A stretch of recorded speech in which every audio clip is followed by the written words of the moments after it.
Start broadcast.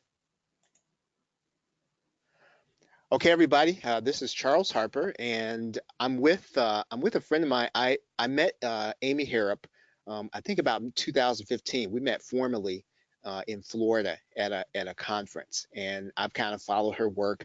We operate in different kind of in different circles, but this time I think we've got an intersection between what she does and what we do for you all, which is to provide you with on-screen tutorials. Amy, how are you? Hi, Charles. I'm great. Thanks for having me here. Good. Hey, I wanna kind of talk about this new concept you're sort of teaching people. The people who are listening, they have our on-screen tutorial videos, which they sort of maybe know how to convert into other stuff. But let's say that they were able to take our videos, they were able to turn it into another format. What kinds of things can they do with it other than just sell it from a website?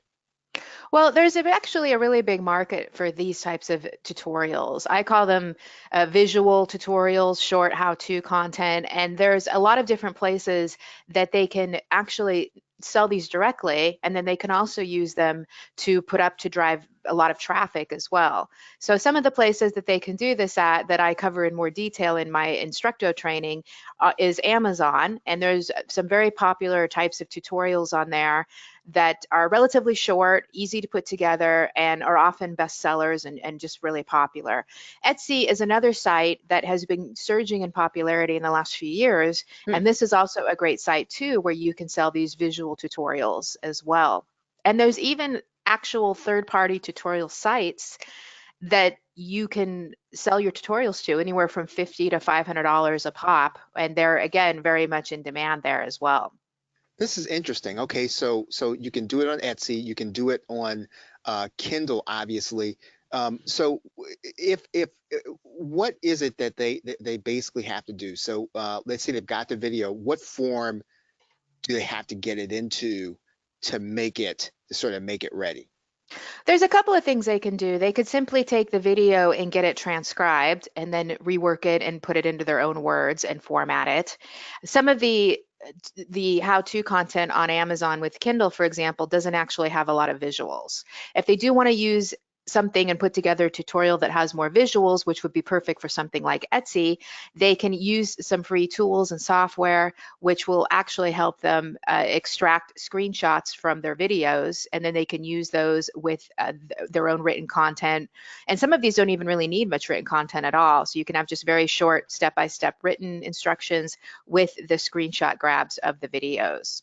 hmm Okay, so now let's say let's say one of the methods, let's say they sort of and everything I know is sort of kind of based on how prolific you are, but on the high side, what are some things, what can they expect if they kind of really somebody really takes this, they really run with it, and let's say let's start working on Etsy.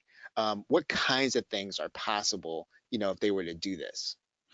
Uh, well, on Etsy, I've seen a lot of different examples on there where people are able to sell their tutorials and how-to content as straight downloads, and they're selling hundreds of these each and every month. And some of that too will depend on the niche. Like if you have a specific niche that's maybe related to a holiday or something like that, it might surge more during that time.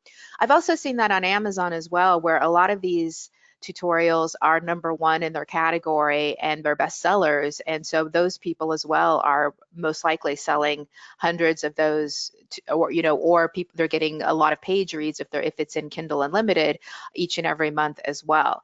And then there's also some other places, including the tutorial sites I mentioned, and some other places that I also go over where you actually can just get paid directly for the tutorial itself, or you can get paid on your popularity and page reads and so forth too. So this is something where you can take one subject and go wide. So in other words, let's say that I've got one, I've got one video course and that's one subject and I'm covering one thing. I could probably take that and go to not only Etsy, I could go to some of the other things you're talking about and really expand on that one topic. Is that what I understand? You very much can, and that's a great thing to bring up. I do go into that in quite a bit of detail, but you can actually also even do variations. There's popular types of search topics, and for example, you have search topics that people type into, search, but there's also a rising popularity of voice search topics as well. So you could take something that people search for by typing, and then you could even do variations of popular topics that are related that people search to, but with by voice, which has been increasing in popularity. Hmm. Hmm. And then that you can also come up with different keyword variations. And in addition to, a lot of times with these types of tutorials, let's say you have somebody that maybe types in something with knitting. Well, like knitting a baby hat, for example, there's other types of tutorials they would be interested in that are related. So you can come up for that, even if you're not doing their specific search, you would still come up and they would still be interested in that, because of the nature of these types of searches. And you mentioned Kindle, and I know one of the questions that I'm sure you get that I've heard being asked is, the issue of saturation. But if I go to Kindle, right, there have to be a gazillion books on Windows 10, all of them selling. So it's kind of like you sort of have to just kind of get this in motion. Is that the idea, or you sort of find the one that's working? Well, with these types of topics and content, there's a lot of built-in demand, and I actually include some keywords that people are already searching for, so and that don't have a lot of competition. So you can even delve into some of those, and these are very specific. So, for example, on Amazon, you might not do a how-to tutorial on how to vegetable garden, but it may be a very specific type of, specific vegetables that you're growing. One of the most popular topics on Kindle has to do with very basic and simple text setups, and there's really not a lot of saturation with that, and it's something that people are definitely looking for. So while they're overall there is a lot of people publishing on Amazon, these particular types of topics, there's still a lot of demand and not a lot of content for them.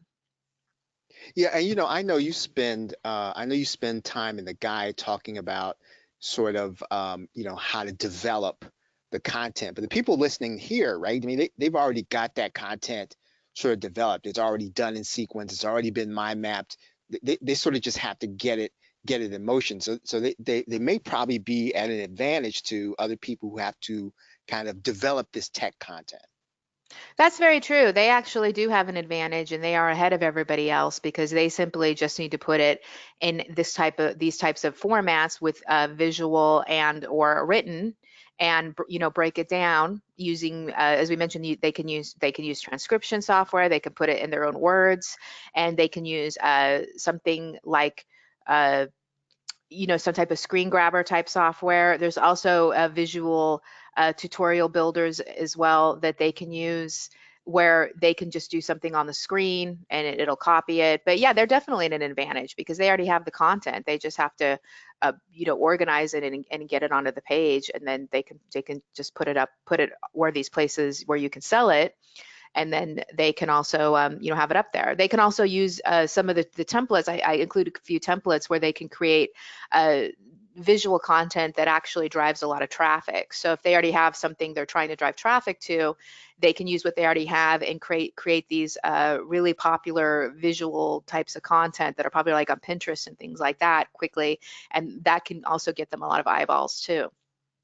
I tell you what I think what I'm going to do, Amy, is for the folks who pick up your guide is I'm gonna walk them through the process of um, taking a video and turning it into both text as well as the visual content that you're talking about, right? That's like maybe like a 10-minute video. And I think people will really get it then. So now they're probably listening to this, and they're probably going to be listening to this on the day that's been released.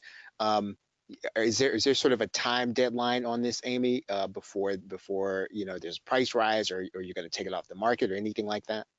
Well, I won't be taking it off the market. In fact, most of my products are evergreen, but I do have an introductory period. So it'll be about a week. So it'll be available for a week at the introductory price. And then after that, the price will increase. But it'll always be available. It's just that there will be an introductory price of the week. So that might be a good time to offer that. But I think that's great. I think your people would really enjoy having that broken down for them with the content that they already have. Okay, awesome. Okay, so if you're listening to this, it's rare that I'm really kind of excited about something that's directly related to the kind of content we produce for you. So what I will do for you is I will walk you through the process of taking our and we you have technical videos, which are the ones that she's talking about, are really in demand. So I will walk you the process of taking those videos, turning them into both visual and then audio content, and then or textual content, and then you can then take Amy's guide and you can start going, as I said, wide with some of the other topics. Amy, any sort of last words on sort of how to get started with this fast? Well, I do give you as well a cheat sheet. So you have the complete guide, you get some starter keywords, you also get some additional over the content video training as well, and you get a cheat sheet. So my recommendation is to pick this up through you, get your bonus, and then go through everything and then take the cheat sheet, get your topic, and get your first piece of content up there. Awesome. Amy, thanks for hanging out with me and talking about this. Everybody, this is Charles Harper. I'm with Amy Harrop. There's a link right below this video where you can go and you can make sure to get my bonus, as well as just get this guy and just kind of get to work on it. I think this is a fantastic opportunity for you to take all the PLR videos you have from us and really get them to work. So thanks everybody for listening. Thanks again, Amy, for hanging out. Oh, you're welcome. My pleasure. Okay, I think we're good. Great. Well, thanks again. I think that's a great bonus. I think your people will really like it, and I appreciate you, interviewing me and everything. I'm excited about this too. I put this together a bit ago, and then, like I had mentioned, I went on vacation, so now, I'm just getting ready to get it released next week and everything. So I'm excited about it as well. Okay. All right, Amy, I know you got to run, so thanks for hanging out. Oh, I you're appreciate welcome. it. Great to talk to you as always, and hopefully we can do it again soon sometime. Just let me Yep, know if you need anything or have any more questions or anything too. will do. Okay. Thanks, Amy. Thanks. Yep. Bye. Bye-bye.